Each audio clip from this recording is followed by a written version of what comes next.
L'émission Les Grandes Rencontres reçoit aujourd'hui un grand avocat, avocat international. Cet avocat qui se préoccupe de tout ce qui est question africaine et droit africain.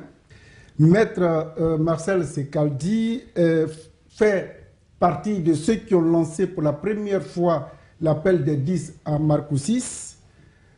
Il est venu sur le plateau pour nous aider à comprendre la confuse et inquiétante situation politico-militaire qui règne en ce moment en Côte d'Ivoire. Maître, bonjour.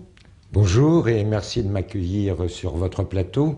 Permettez-moi d'abord d'adresser un salut à tous les Ivoiriens et à toutes les Ivoiriennes, en sachant que dans ces circonstances, nos pensées vont vers eux.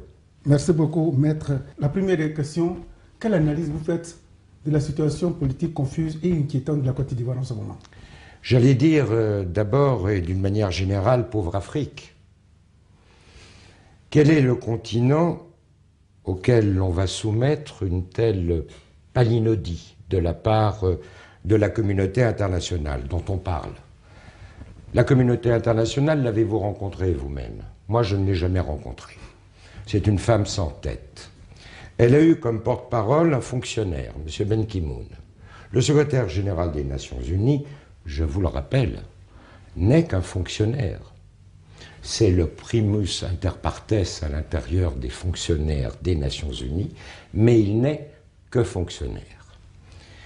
Ce fonctionnaire n'avait ni l'autorité, ni le droit, ni le pouvoir, ni la légitimité de prendre parti dans le cadre de la procédure électorale mise en place en Côte d'Ivoire.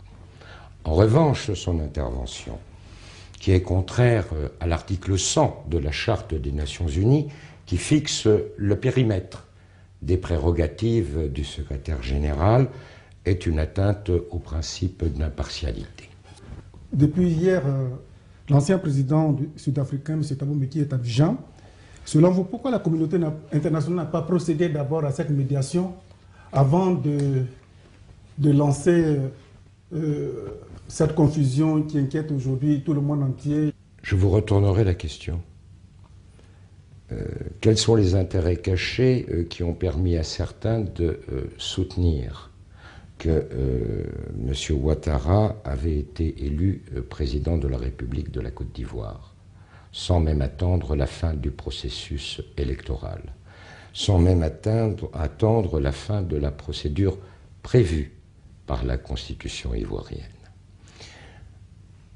Il y a peut-être, si vous voulez, des intérêts cachés, des liens amicaux qui prennent le pas sur la réalité politique, d'une part, et sur les intérêts des nations. Alors je dis, pourquoi est-ce qu'ils n'ont pas procédé d'abord par une certaine médiation avant? Vous ne m'avez pas encore répondu, maître. Mais pourquoi? Parce qu'ils avaient choisi leur candidat.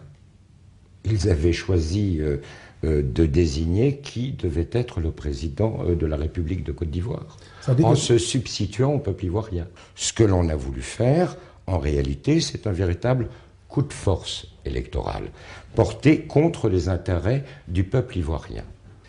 À la suite de l'entretien que le président Thabo Mbeki a eu avec le représentant de l'ONU à Abidjan, le représentant aurait reconnu qu'il n'a pas voulu attendre la proclamation des résultats par la CEI et que lui, il a proclamé ces résultats, les résultats qu'il détenait.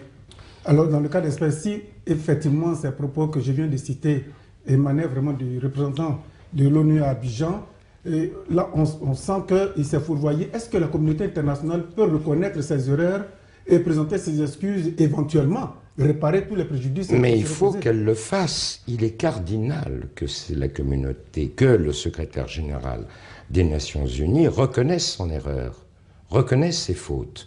Moi, je ne confonds pas, je ne veux pas parler de communauté internationale.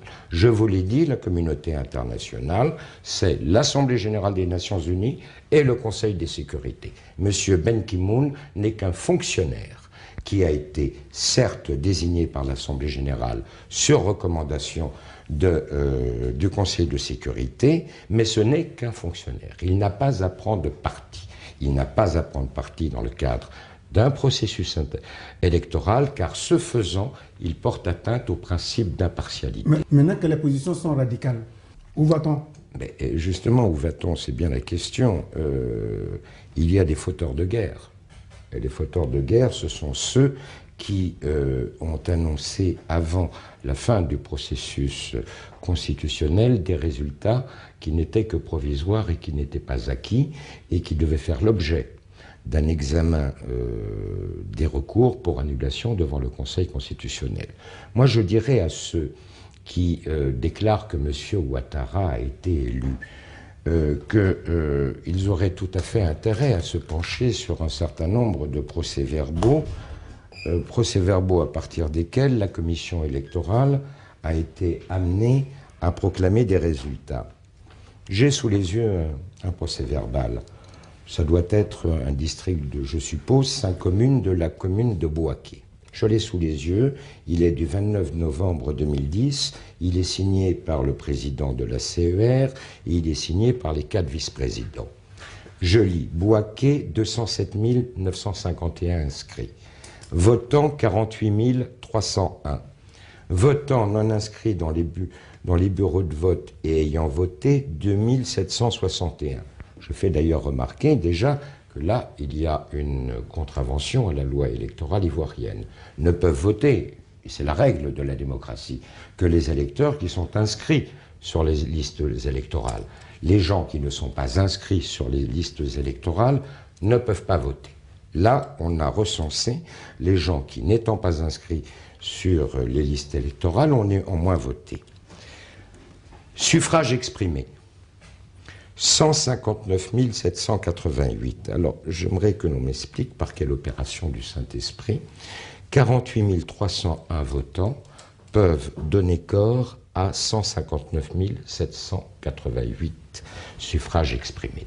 Alors, ceux qui se sont appuyés sur les proclamations de la CUI, je leur dirais tout simplement que la Cour suprême des États-Unis, à qui l'on communiquerait ce procès-verbal, viennent nous dire s'il est valide ou s'il est non valide. Que le Conseil constitutionnel français, en face d'un tel procès-verbal, vienne nous dire ce qu'il ferait. Bon, alors, M. Soro Guillaume est à nouveau le Premier ministre de M. Alassane Dramane Ouattara, oui, président de l'autre camp. Oui. Est-ce que, maître, ce n'est pas là le signe patent d'une reprise des hostilités en Côte d'Ivoire? Et à la fois, il est ministre de la Défense. Écoutez, moi, si vous voulez, intervenir dans les affaires intérieures ivoiriennes, mais délicates, ce que je pourrais dire tout simplement, simple constatation. Hein.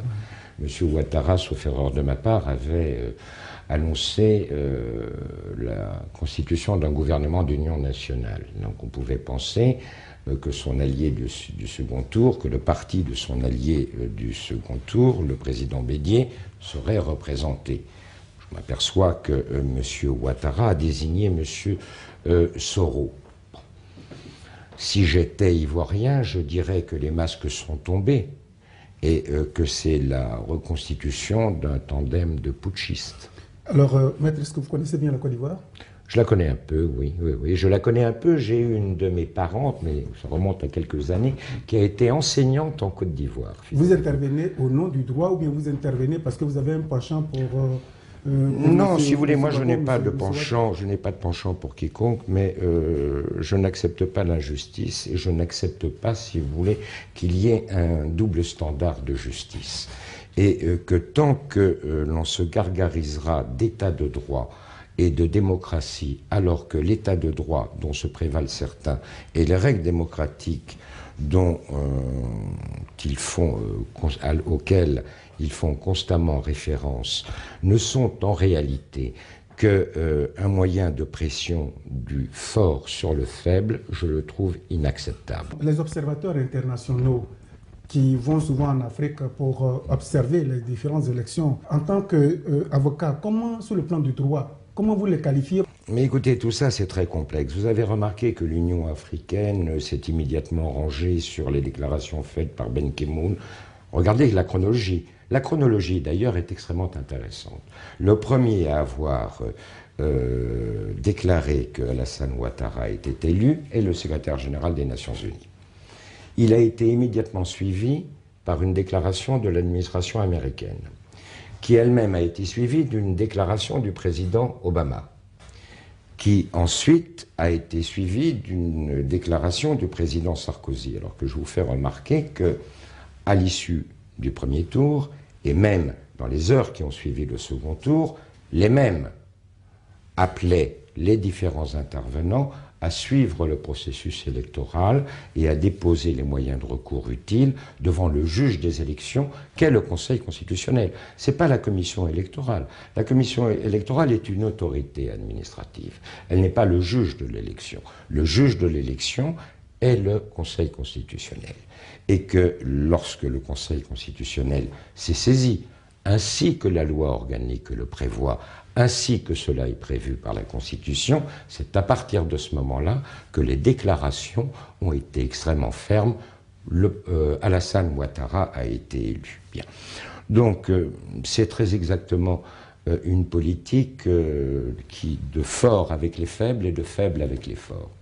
La dernière question, jusqu'où les Ivoiriens iront? Et qu'est-ce qui attend les Ivoiriens? Mais moi, je pense que les Ivoiriens doivent d'abord faire preuve de maturité politique en refusant de plonger dans le chaos dans lequel les fauteurs de guerre veulent le plonger. Parce que, vous savez, j'allais presque dire tenir un pays, pour qu'un pays soit à la botte, il ne faut jamais d'État fort. Il faut un État faible. Les intérêts privés mondiaux et mondialistes surfent sur le désordre. Eh bien, il faut que les Ivoiriens fassent preuve de maturité politique et qu'ils montrent par le comportement qu'ils ne tomberont pas dans le piège qu'on leur a tendu. Ce n'est pas le piège que l'on a tendu à tel ou tel candidat, c'est un piège que l'on a tendu à l'ensemble des Ivoiriens. Les Ivoiriens sont une nation. Les Ivoiriens ont de tout temps eu une structure étatique importante, et bien qu'ils se réfèrent à leur passé, à leur histoire, à leur conscience collective, pour dire non aux chemins dans lesquels on veut les engager. Est-ce que vous pensez que M. Ouattara et M. Gbagbo vont accepter de s'asseoir autour du même table pour négocier? Écoutez, je pense que ce serait la solution sous l'égide du président Thabo Mbeki, mais il faut que, à ce moment-là, ceux qui se sont déterminés rapidement, le secrétaire général des Nations Unies, le président Obama et le président Nicolas Sarkozy, acceptent l'intermédiation du président Thabo Mbeki. Ce n'est pas à eux, ce n'est ni au président Obama, ni au président Sarkozy, ni au secrétaire général des Nations Unies de dire quel est le candidat élu. Ce n'est pas à eux d'imposer leur candidat.